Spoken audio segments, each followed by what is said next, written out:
ఎన్టీఆర్ గారి దేవర మూవీ ఎలా ఉంది? 6 ఏళ్ల తర్వాత సోలోగా ఎన్టీఆర్ గారు వస్తున్నారు.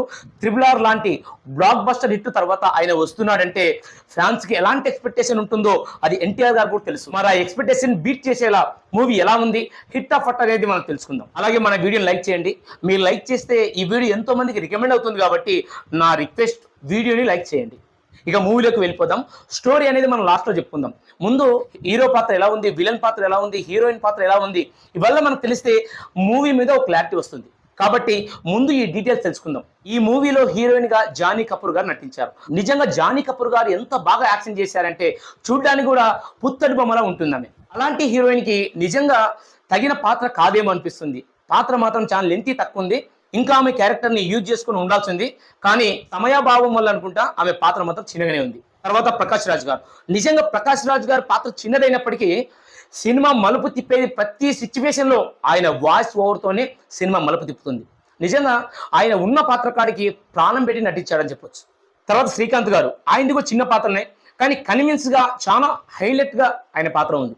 ఇందులో చాలా మంది క్యారెక్టర్ ఆర్టిస్టులు వర్క్ చేశారు. తమిళ్, హిందీ, కన్నడ ఇలాంటి వాళ్ళు చాలా మంది కూడా యాక్షన్ చేశారు. ఎవరి పాత్ర కూడా నిజంగా వాళ్ళు చిన్న చిన్న పాత్రలైనా ప్రతి పాత్ర కూడా న్యాయం చేశారు. వీళ్ళ వల్ల సినిమా డల్ అయిందని చెప్పి చెప్పాల్సిన అవసరం ఏముండదు, సూపర్గా ఉంటుంది.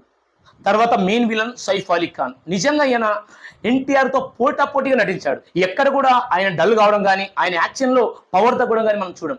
అంత బాగా నటించారు సైఫ్ అలీ ఖాన్. నిజంగా ఈ సినిమాకు విలన్గా సైఫ్ అలీ ఖాన్ని తీసుకోవడం నిజంగా పెద్ద ప్లస్ అని చెప్పొచ్చు. హీరోకి విలన్ ఎంత పవర్ఫుల్గా ఉంటే ఆ సినిమా అంత బాగా ఉంటుంది. అందులో మాత్రం ఎలాంటి డౌట్ లేదు. సైఫ్ అలీ ఖాన్ 100% హైలైట్గా చేశారు. తర్వాత మ్యూజిక్ గురించి మనం చెప్పుకుందాం. ఈయన ఒక తమిళ్ మ్యూజిక్ డైరెక్టర్. తమిళ్లో మనం చూసాం పెద్ద పెద్ద సినిమాలకు ఈయన మ్యూజిక్ ఎలా ఉంటుంది, ఈయన బీజిఎం ఎలా ఉంటుంది అనేది మనకు తెలుసు. మ్యూజిక్ ఎలా ఉంటుందంటే గూస్ బంప్స్ వస్తాయి, అలా చేశాడు ఈయన. నిజంగా ఈయన సినిమాకి ఈయన ఒక హీరో అని చెప్పొచ్చు. ఎందుకంటే డల్గా ఉన్న సిచ్యువేషన్ కూడా ఈయన మ్యూజిక్తో ఒక రేంజ్లో ఆ సీన్ ఎలివేట్ చేస్తున్నాడు. కాబట్టి మ్యూజిక్ పరంగా కూడా చాలా హైలైట్గా ఈ మూవీ ఉందని చెప్పుకోవచ్చు. తర్వాత హీరో ఎన్టీఆర్ గారు, నిజంగా ఈ సినిమాను మొత్తం తన భుజాల మీద మోసాడని చెప్పొచ్చు. ఈయనకి ఇందులో 2 పాత్రలు ఉన్నాయి, తండ్రి కొడుకు. నిజంగా ఏ సీన్కి ఆ సీన్ సపరేట్ అన్నట్లుగా యాక్షన్ చేశాడు ఈయన. ఫస్ట్ హాఫ్లో ఒక తండ్రిగా, ఒక టీంకు లీడర్గా, ఉగ్ర రూపంగా, ఊరికి నాయకుడిగా నిజంగా అదిరిపోయే యాక్షన్ సీన్ అందులో ఉన్నాయి. ప్రతిది కూడా సినిమాకు చాలా హైలైట్గా హైప్ ఇచ్చే విధంగా ఆయన యాక్షన్ ఉంటుంది. మూవీలో ఇంటర్వెల్ సీక్వెన్స్లో సొరతోన తలబడే ఒక సీన్ ఉంటుంది. నిజంగా ఆ సీన్ మాత్రం మామూలుగా లేదు, ఖచ్చితంగా మీకు గూస్ బంప్స్ వస్తాయి, అలా ఉంటుంది సీన్. అది దేవరకి ఒక ఆయుధం ఉంటుంది.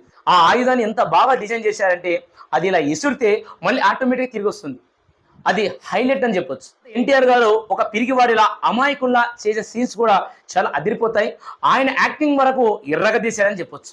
ఇందులో ఏదైనా తప్పు లోటుపాటు ఉందంటే మాత్రం అది ఖచ్చితంగా కొరటాల శివది మాత్రమే. ఏ మూవీలోనైనా సరే ఫస్ట్ హాఫ్ డల్గా ఉంటుంది, సెకండ్ హాఫ్ ఎర్రగదీసేస్తారు. ఇందులో రివర్స్గా చేశారు ఆయన. ఫస్ట్ హాఫ్ ఏమో ఎర్రగదీశాడు, ఆ ఫస్ట్ హాఫ్ చూస్తున్నంత సేపులో నిజంగా ఎర్రగదీసేశాడు. సినిమా బ్లాక్ బస్టర్ అనిపిస్తుంది. కానీ సెకండ్ హాఫ్ వచ్చేసరికి చాలా డల్గా మూవీ నడుస్తుంది.